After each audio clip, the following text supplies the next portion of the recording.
날이 갑자기 추워졌습니다. 이렇게 춥고 일교차가 큰 날에는 혈관이 급격히 수축할 수 있어서 심장질환 위험이 커지는데요.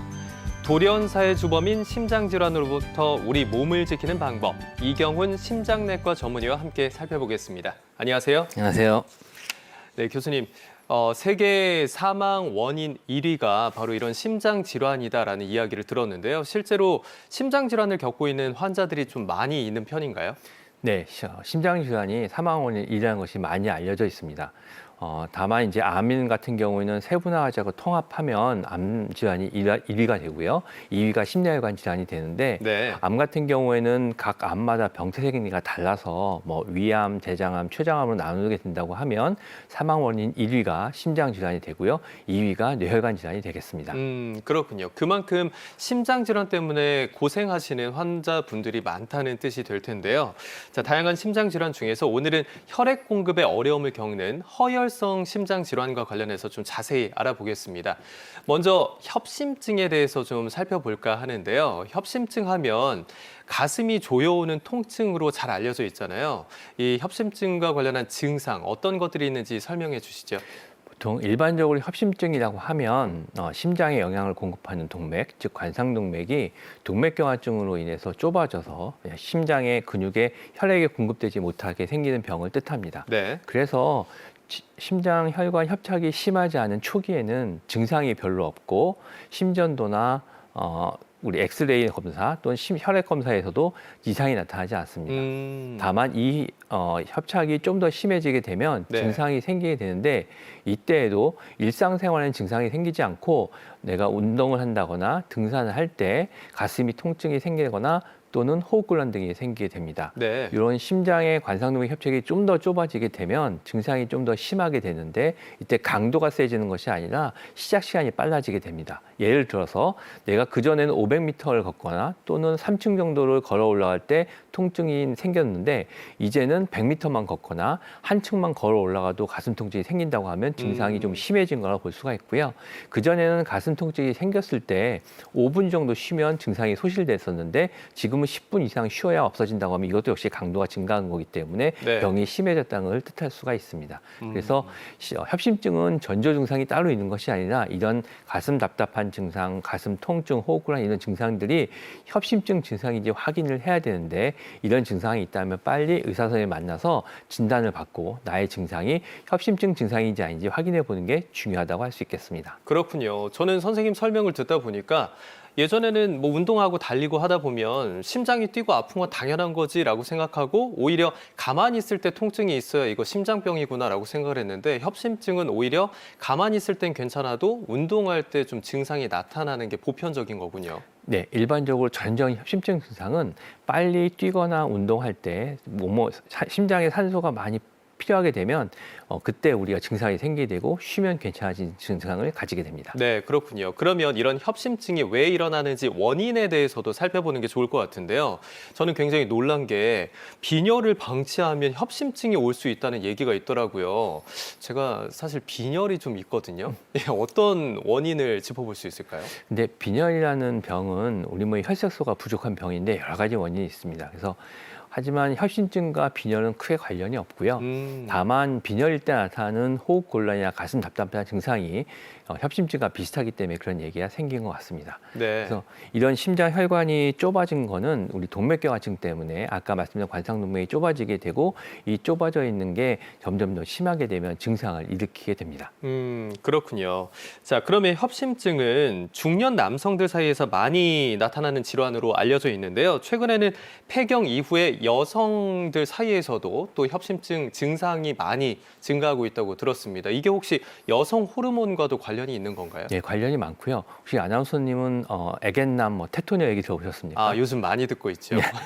이 에스트로겐이 중요한 작용을 합니다. 아, 그렇군요. 여성 호르몬 중에 에스트로겐이 혈관 내피세포와 지질대사에 영향을 미쳐서 심혈관 질환의 예방 효과를 가지게 됩니다. 근데 폐경 이후에 여성분들이 에스트로겐 농도가 떨어지면서 이 에스트로겐 심장 혈관 보호 효과가 떨어지게 되기 때문에 네. 많이 좀 발병하는 것 같고요. 또 특히 남성일 경우에는 아까 나란 선생님 말씀하신 것처럼 이른 나이에 발병을 하기 때문에 많은 나이에 있어서는 이미 남성들 발생을 했기 때문에 여성들이 많이 생기는 것처럼 보이는 경우도 있습니다. 아, 그렇군요. 결국에는 또 호르몬과도 관련이 있고 또 통계적으로 생애 주기에 따라서도 그렇게 보일 수도 있다라는 설명이 될 텐데 자, 그러면 이런 관상동맥과 관련돼 있는 심장질환, 협심증 이외에 또 하나 짚어볼 게 바로 심근경색이 있습니다. 심근경색하면 굉장히 무섭게 느껴지는 게 돌연사의 원인으로 알려져 있잖아요. 이 돌연사 왜 발생하는 건가요? 예, 일단 협심증과 심근경색증은 뿌리가 같습니다. 연속 손상이 있는 병인데 네. 예후는 많이 틀립니다.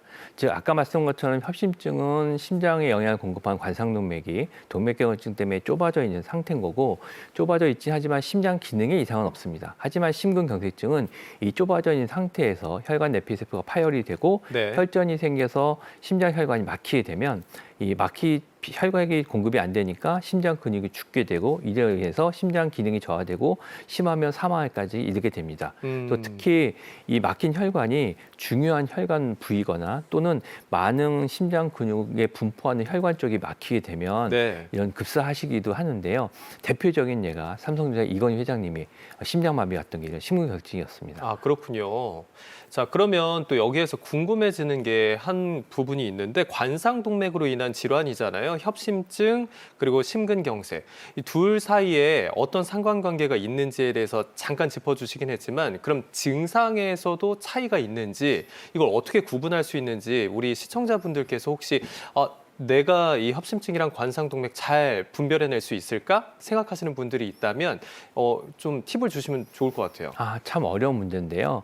일반적으로 협심증과 심근경색, 가슴 통증은 구별하기 좀 어렵습니다. 아, 하지만 그렇군요. 저희가 학생들에게 보통 설명할 때 한 5분에서 10분 정도의 증상은 협심증, 한 10분에서 20분 이상은 심근경색증을 알려주게 되는데요. 네.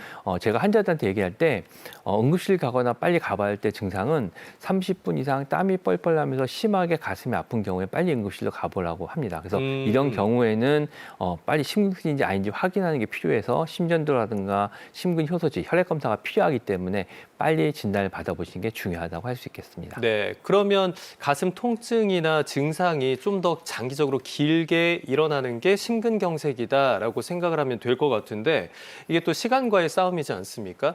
초기에 증상을 딱 인지했을 때 어떻게 대처하는 게 좋을까요? 일단은 제일 중요한 게 아까 말씀드린 것처럼 심근경색병은 심장 혈관이 동맥경화반이 파열돼서 혈전이 생기고 막히게 되는 그 순간부터 뒤쪽으로 심장 근육으로 피가 안 가게 되니까 점차 심장 근육이 죽게 됩니다. 네. 이 시간이 길어지면 길어질수록 굉장히 심장 근육이 더 많이 죽게 되기 때문에 저희가 그래서 골든타임의 얘기가 있는 게 이 시간이 짧으면 짧을수록 심장 근육이 죽지 않고 되살아날 가능성이 많다고 됩니다. 그래서 1시간, 3시간, 6시간, 12시간, 24시간 내에 빨리 뚫어주는 게 중요하기 때문에 환자분들이 빨리 응급실에 방문을 해서 나의 증상이 심근경색인지 아닌지 검사를 해보는 게 되게 중요하다고 할 수 있겠습니다. 네, 최대한 빨리 병원에 가서 진료를 받고 치료를 받는 게 예후에도 회복에도 훨씬 더 유리하다라는 말씀처럼 들리는데 네. 자, 그렇다면 환자분들 중에도 각각의 신체적인 특징이 다 다를 것 같습니다. 혹시 이런 심근경색이나 협심증에 있어서 좀 더 주의를 기울여야 하는 고위험군이 따로 있을까요? 네, 중요하게 아까 말씀한 것처럼 이 협심증이랑 병이나 심근경색 병은 관상동맥에 이 기름기가 많이 끼게 되는 병입니다. 그래서 이런 기름기가 많이 끼게 되는 과정이 좀 더 잘 일어나는 환자분들이 있습니다. 즉 네. 고혈압, 당뇨, 고지혈증 이런 생활습관병이 있는 분들이랑 그다음에 음주, 흡연, 다음에 스트레스가 많다거나 또 비만하거나 또 체중이 많다든가 이런 경우들은 이런 병들이 생길 가능성이 많기 때문에 특별히 주의하셔야 되고 이런 분들이 가슴 통증이 있으면 빨리 진단을 받아보시는 게 중요하다고 할 수 있겠습니다. 그러면 방금 전에 말씀해 주신 만성질환이나 생활 요인 이외에 혹시 가족력도 영향을 미칠까요? 예, 되게 중요하고 이런 이 심장 질환 중에서 심근경색증은 유전적인 소인도 있고 또 유전적인 소인도 있지만 아까 식생활이 되게 중요한데 이 네. 같은 식생활을 공유하기 때문에 되게 한 가족 내에 발병하는 경우가 되게 많습니다. 그래서 가족력 그렇겠네요. 있으면 또 조심하셔야 되겠습니다. 네. 자, 이렇게 좀 위험한 고위험 인자를 가지고 있는 분들에 대해서 이야기를 들어봤는데 그러면 일단 발병을 했으면 치료를 잘 하는 게 중요할 겁니다. 관상동맥이 막혀서 생기는 질환이기 때문에 수술적인 치료가 반드시 필요한 건지 그러면 막힌 동맥을 뚫어주는 걸로 충분히 치료가 가능한 건지 그런 것도 궁금하네요. 예, 그래서 아까 협심증이랑 심근경색이 그래서 치료가 좀 다른데요. 협심증은 관상동맥이 좁아져만 있기 때문에 당장 막 위급하게 치료를 하는 건 아니고 약물 치료를 해본다거나 하고 만약 약물 치료를 했는 경우에도 반응이 없다거나 네. 또는 너무 심하게 좁아져 있어서 다시 막힐 가능성이 높다든가 그러면 우리가 스텐트로 넓혀주는 스텐트 치료를 하게 되고 네. 심장에 주요 혈관이 크게 세 개가 있는데 세 개가 다 좁아져 있으면 가슴을 열고 수술하기도 합니다. 하지만 심근경색이란 병은 아까 말씀한 것처럼 심장 혈관이 관상동맥이 막힌 거기 때문에 네. 이 막힌 시간이 12시간에서 24시간 이내라고 하면 빨리 뚫어주는 게 좋은데 이걸 뚫어주기 위해서는 아까 피떡이 혈전이 생겨서 막혔다고 했기 때문에 혈전을 녹여준 약을 쓴다든가 아니면 저희가 직접적으로 들어가서 스텐트를 넣어서 뚫어주고 넓혀주는 스텐트 시술을 하게 되고 혹시 스텐트 시술을 하러 들어갔는데 심장혈관 세 개가 다 안 좋다. 그럼 응급으로 우리가 관상동맥 우회 수술을 하기도 합니다. 그렇군요. 그러면 증상과 지금 진행 과정에 따라서 접근하는 방식이 좀 달라질 수 있다. 이렇게 이해하면 되겠네요. 네. 자, 이렇게 협심증과 또 심근경색에 대해서 자세히 설명을 들어봤는데요. 이번에는 평소에 증상이 잘 나타나지 않고 또 인지하기가 어려워서 위험한 심장질환 한 가지 더 살펴보겠습니다. 바로 부정맥인데요. 저도 잘 모르고 있다가 최근에 이제 친구가 나 부정맥 진단받았어라고 해서 생소해서 찾아본 적이 있거든요. 이 부정맥이라는 건 정확히 어떤 질환이고 또 어떤 증상이 나타나는지도 소개해 주시면 좋을 것 같습니다. 네, 이 부정맥이라는 되게 범위가 넓은 질환입니다. 우리가 자동차라고 하면 경차부터 대형차, 트럭, 버스가 있듯이 이 부정맥이라는 거에도 굉장히 경한 질환부터 심한 질환까지 분포가 되어 있습니다. 네. 즉 우리 몸에는 이 심장이 뛰려면 이제 전기적인 자극으로 뛰게 되는데 이 정직의 자극을 주기 위해서 이렇게 전선이 깔려 있다고 생각하시면 쉽습니다. 그래서 이 전선이 윗방부터 해서 아랫방으로 연결이 되게 되는데 네. 이서 윗방부터 전선이 연결되는데 이 전선이 끊어져서 신호가 전달이 안 된다든가 또는 이런 아래쪽에서 신호가 없어야 될 때 신호가 생겨서 막 이상 반응을 일으킨다고 하면 다 부정맥이라고 하게 됩니다. 그래서 네. 내가 단순히 불편함만 느끼고 생활에 전혀 지장이 없는 그런 아주 경한 부정맥부터 심하면 사망에까지 이를 수 있는 심각한 부정맥까지 이를 수 그 범위가 다양하기 때문에 이런 것도 빨리 진단을 받아보시는 게 중요합니다. 그러면 부정맥이라는 건 결국에 전기 신호 이상으로 인해서 제대로 작동해야 되는 심장에 이상이 나타나는 증상이다. 이렇게 생각하면 되겠군요. 네. 자, 그러면 최근에 이런 부정맥 환자들이 굉장히 늘어나고 있다는 자료도 나오고 있습니다. 건강보험 심사평가원 자료에 따르면 최근에 전체 환자 수도 늘어나고 있지만 특히나 20, 30대 젊은 층에서 부정맥 환자가 늘어나고 있다라는 조사 결과가 나왔는데요. 왜 이렇게 젊은 층에서 많이 늘고 있을까요? 네, 보통 젊은 층에 보게 되면 식생활도 좀 서구화가 돼 있고 스트레스 좀 과도하고 그다음에 생활 습관도 좀 불규칙하고 그다음에 음주 흡연 이런 게 많아지고 있기 때문에 그런 것 때문에 많이 생기는 게 아닌가 싶고 또 유전적인 요인도 있을 것 같습니다. 네, 유전적인 요인 그리고 생활 패턴 여러 가지 원인들 때문에 이렇게 부정맥이 증가하고 있다라는 이야기까지 들어봤습니다.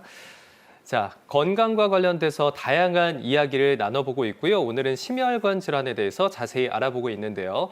이런 부정맥 그리고 심혈관 질환, 다양한 건강에 대한 잘못된 상식 바로잡아 드리겠습니다. 자, 제가 하나씩 질문을 드릴 텐데요. 선생님께서 앞에 있는 판넬을 가지고 OX로 확인을 해주시면 되겠습니다. 먼저 첫 번째 질문 드릴게요. 왼쪽 가슴이 아프지 않아도 심근경색일 수 있다. 예, O입니다. 네. 심근경색은 여러 가지 다양한 증상들이 있는데요. 등이 아픈 경우도 있고 팔저림이 있을 수 있고 턱이 아플 수도 있고 심한 경우에는 통증 없이 생기는 심근경색이 있을 수가 있겠습니다. 그래서 네. 조심하셔야 될 것 같습니다. 우리가 심장이 왼쪽에 있기 때문에 무조건 왼쪽 가슴이 아파야 심장 질환이겠구나라고 하는데 그게 아닐 수 있다는 말씀이시군요. 자, 두 번째 질문 드리겠습니다. 손발이 차고 저리면 심장 질환의 전조 증상이다. X입니다. 보통 손발이 저리거나 찬 경우는 우리가 혈액순환이 잘 안 돼서 생긴다고 하는 경우가 많아서 그래서 심근경색에 연관시키는 분들이 많은데 심근경색 증상 중에는 거의 잘 안 일어나는 증상이라고 보시면 되겠습니다. 그렇군요. 자, 다음 질문입니다. 운동도 과하면 심장에 무리를 준다. O입니다. 물론 환자마다 틀리겠지만 정상적인 환자분들은 운동을 크게 한다고 부담이 되진 않는데 네. 심근경증 후 환자라든가 심장경이 떨어져 있는 심부전증 환자인 경우에는 무리한 운동이 심장에 부담을 줄 수가 있고요. 또 우리가 사우나 같이 탈 때 땀을 많이 흘리시는 이런 수분이 많이 나왔다 들어갔다 하는 부위가 심장에 부담을 줄 수도 있습니다. 그렇군요. 그런데 이렇게 운동에 무리한다? 약간 좀 주관적으로 들릴 수가 있는데 요즘 러닝 하시는 분들 굉장히 많으시잖아요. 그럼 이렇게 뛰다가 내가 무리가 되는지 아니면 적정한지 어떻게 판단해 볼 수 있을까요? 일반적으로 이게 객관적으로 판단하기 좀 어렵기 때문에 내 운동을 가늠할 수 없지만 일반적으로 내가 운동하는데 막 숨차고 힘들다 그러면 그때는 쉬었다 하시고 또 다시 시작하는 게 도움이 될 것 같습니다. 아, 무조건 견디는 게 능사가 아니라 통증이 있으면 좀 쉬어야 되는군요. 네. 네. 자, 다음 질문 드리겠습니다. 잠이 부족하면 심장 질환 위험도 높다. O입니다. 네. 지금 수면 부족 자체나 또는 수면 부족을 일으키는 이런 스트레스 등이 심장 질환을 좀 더 많이 일으킬 수 있는 것으로 알려져 있습니다. 네, 역시 잠이 보약이라는 말은 틀리지 않았네요. 다음 질문입니다. 뚱뚱하면 심근경색 발병하기 쉽다. O입니다. 우리가 일반적으로 비만이 있게 되면 심장 질환이 많이 생긴다고 하고 또한 이런 과다한 체중이나 이런 것들이 대사증이나 이런 걸 일으킬 수가 있기 때문에 주의하셔야 되겠습니다. 네, 결국에는 또 적정 체중을 유지하는 것도 중요하겠고요. 다음 질문 드릴게요. 콜레스테롤 수치 낮으면 심장 질환 안전하다. X입니다. 물론 우리가 콜레스테롤이 되게 중요한 역할을 하고 혈관벽에 기름기가 띄는 중요한 역할을 하긴 하지만 여러 가지 원인들이 있을 수가 있고 유전적인 요인, 다음에 흡연 이런 거 다 있을 수가 있기 때문에 안심할 수는 없다고 볼 수 있겠습니다. 네, 콜레스테롤 수치가 낮으면 좋겠지만 그렇다고 해서 무조건 심장 질환으로부터 안전하다고 볼 수는 없다라는 설명으로 들리네요. 자, 마지막 질문입니다. 심장 질환자나 의심자 간헐적 단식하면 안 된다. O입니다. 물론 이런 간헐적 단식이 또는 심장 질환을 더 좋게 만든다, 발생을 많이 시킨다 이런 논란이 좀 많긴 하지만 최근에 16 연구 결과를 보면 16시간 이상의 공복 상태가 심혈관 질환을 증가시킨다는 보고가 있기 때문에 너무 무리하지 않는 게 좋으실 것 같습니다. 공복 시간이 너무 길어지는 것도 심장에 무리를 줄 수 있다라는 설명까지 들어봤습니다. 자, 그럼 지금부터는 심장 건강을 위한 예방 솔루션 시작하겠습니다.